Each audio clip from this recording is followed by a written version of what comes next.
ராஜேஸ்வரி, தமிழகத்தின் பகுஜன் சமாஜ் கட்சியின் மாநில தலைவர் ஆம்ஸ்ட்ராங் நேற்று மாலை ஒரு 6 மணி அளவில் அவரது வீட்டின் அருகிலேயே படுகொலை செய்யப்பட்டதன் பின்னணி என்ன என்பது தொடர்பாக சென்னை போலீஸ் கமிஷனர் சந்தீப் ராய் ரத்தோர் உள்ளிட்டோர் அளித்த முதல்கட்ட விசாரணை தகவல்களின் பின்னணியை வைத்து பார்த்தோம் என்றால், இது ஒரு தொடர் கொலைகளுக்கு பலிக்கு பலியாக ஆம்ஸ்ட்ராங்கின் கொலை சம்பவமும் நிகழ்ந்திருக்குமோ என்ற ஒரு சந்தேகம் ஏற்பட்டிருக்கிறது.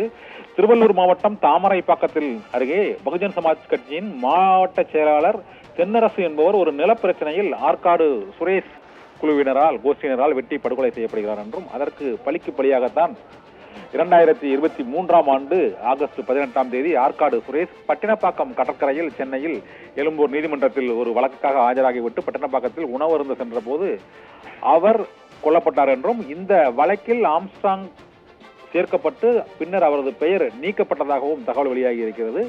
இப்போது ஆற்காடு சுரேஷின் படுகொலைக்கு பழிவாங்கும் வகையில்தான் அவரது சகோதரர் பொன்னை பாலு மற்றும் அவரது மைத்துனர் உள்ளிட்ட 8 பேர் நேற்று அண்ணா நகர் காவல் நிலையத்தில் கொலை நிகழ்ந்த 3 மணி நேரத்திற்கு பின்னர் அவர்கள் கைது செய்யப்பட்டிருக்கிறார்கள்.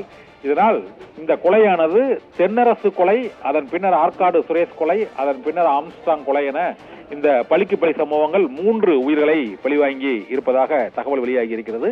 இந்த கொலையின் மையப்புள்ளியாக கருதப்படும் இந்த ஆற்காடு சுரேஷ் என்பவர் ஏற்கனவே சின்னா என்பவரை பூந்தமல்லி நீதிமன்ற வளாகத்தில் கொடூரமாக கொலை செய்த வழக்கு உள்ளிட்ட பல்வேறு வழக்குகள் அவர் மீது, கொலை வழக்குகள் அவர் மீது இருப்பதாக கூறப்படுகிறது. இந்த சூழ்நிலையில்தான் அவர் பகுஜன் சமாஜ் கட்சியின் மாவட்ட செயலாளர் தென்னரசுவை வெட்டி படுகொலை செய்த பின்னர் ஆம்ஸ்ட்ராங் கோஷ்டியினருக்கு ஆற்காடு சுரேஷை அவர்கள் பலிக்கு பலியாக அவர்கள் பட்டினப்பாக்கத்தில் கொலை செய்ததாகவும் கூறப்படுகிறது.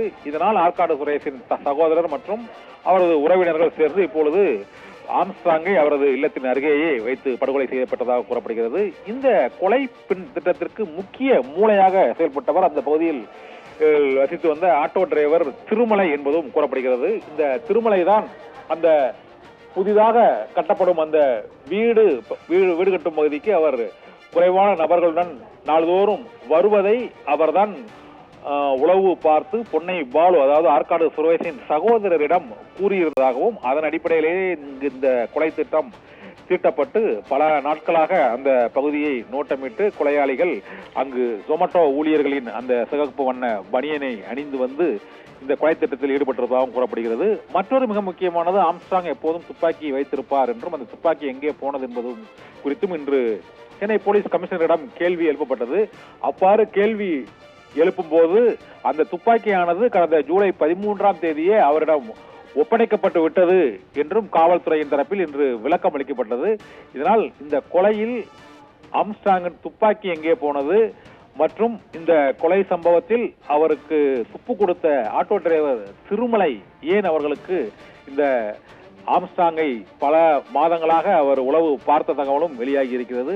மூன்றாவது, இந்த கொலை வழக்கில் தொடர்புடைய அந்த கொலை செய்தவர்களும் சரணடைந்தவர்களும் ஒரே நபர்களா என்ற சந்தேகமும் எழுந்திருக்கிறது. ஏனென்றால் இதுவரை 8 பேர் சரணடைந்திருக்கிறார்கள். அவர்களுக்கும் அந்த சிசிடிவி பதிவுகளின் அடிப்படையில் வாகனங்களில் தப்பிச் செல்லும் நபர்களுக்கும் அந்த கைது செய்யப்பட்டுள்ள நபர்களுக்கும் இடையே ஒற்றுமை இல்லை என்ற தகவலும் கூறி ஆம்ஸ்ட்ராங்கின் ஆதரவாளர்கள் இன்று மறியல் போராட்டத்தில் ஈடுபட்டார்கள். உண்மையான குற்றவாளியை கைது செய்ய வேண்டும் என்று அவர்கள் வலியுறுத்தினார்கள்.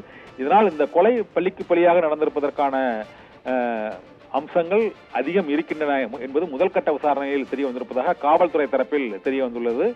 இரண்டாவது, கொலைக்கு திட்டம் வகுத்து கொடுத்தவர் அந்த பகுதியிலேயே வசித்து வந்த ஒரு ஆட்டோ டிரைவர் திருமலை என்பது தெரிய வந்திருக்கிறது. மூன்றாவதாக, ஆம்ஸ்ட்ராங் வைத்திருந்த துப்பாக்கி வாகனத்தில் வைக்கப்பட்டதா அல்லது வீட்டின் அருகில் சென்றதால் அவர் அதை எடுத்து செல்லவில்லையா என்பது தொடர்பான சந்தேகத்திற்கும் இன்று கமிஷனர் ரத்தோர் அளித்த அந்த பேட்டியில் விளக்கம் அளிக்கப்பட்டிருக்கிறது. இதனால் இந்த கொலையின் முழு பின்னணி விவரம் இன்னும் சில நாட்களில் உறுதிப்படுத்தப்பட்டு வெளியிடப்படும் என எதிர்பார்க்கப்படுகிறது. ராஜேஸ்வரி.